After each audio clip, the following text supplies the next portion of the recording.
మన అమ్మమ్మ తాతయ్య తిన్నది ఈ రోజుల్లో మనకి బాగా ట్రెండ్ అవుతున్నది చద్దన్నం లేదా పాలకన్నం అంటాము. ఇలా వీటికి చాలా పేర్లు ఉన్నాయి. రకరకాల ఏరియాస్లో రకరకాలుగా వీటిని వండుకుంటూ ఉంటాము. కానీ ట్రెడిషనల్ మెథడ్లో వాళ్ళు ఎట్లయితే చేసుకున్నారో ఆ రకంగా కనుక తీసుకున్నట్లయితే చాలా మంచి హెల్త్ బెనిఫిట్స్ ఉంటాయండి. సో డయాబెటీస్ ఉన్నప్పుడు తినొచ్చా లేదా? సో బేసిక్గా ఈ సద్దన్నం అనేది ఎందుకు తీసుకుంటాము? ఇది బాగా ఫర్మెంట్ అయ్యి నైట్ అంతా మనకి లాక్టోబెసిల్లస్, లైవ్ లాక్టోబెసిల్లస్ అనేది బిలియన్స్లో ఉంటాయి దాంట్లో. సో అది మనం తీసుకున్నప్పుడు మనకి చాలా గట్ ఫ్రెండ్లీ ఫుడ్ లాగా అది హెల్ప్ చేస్తుంది. సో అదేవిధంగా నైట్ అంతా ఫర్మెంట్ అయినప్పుడు రైస్లో ఉండే గ్లైసిమిక్ ఇండెక్స్ కూడా బాగా పడిపోతుంది.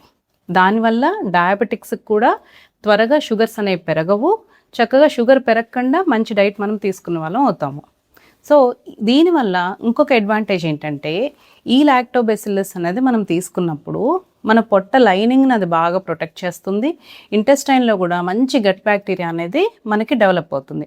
దానివల్ల మనకి కడుపులో సమస్యలు అంటే గ్యాస్ ట్రబుల్ కానీ, బ్లోటింగ్ సెన్సేషన్, కాన్స్టిపేషన్ వీటన్నిటి నుంచి స్లోగా గెట్టిడ్ అయిపోవచ్చు.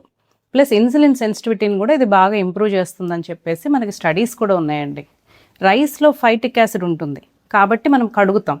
సో అదే ఈ ఫర్మెంటేషన్ ప్రాసెస్లో ఆ ఫైటిక్ యాసిడ్ లెవెల్స్ కూడా ఆల్మోస్ట్ 0 అయిపోతాయి. సో దానివల్ల మనకి కాల్షియం కానీ, జింక్ కానీ, ఐరన్ ఈ అబ్జార్ప్షన్ కూడా చాలా బాగుంటుంది.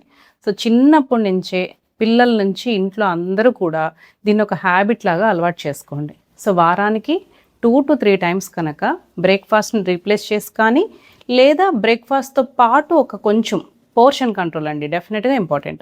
సో అలా కనుక తీసుకున్నట్లయితే మన గట్ ఫ్రెండ్లీ డైట్ గట్ని జాగ్రత్తగా ప్రొటెక్ట్ చేసి హ్యాపీ అండ్ హెల్తీ లైఫ్ని మనకిస్తుంది. Thank you for watching.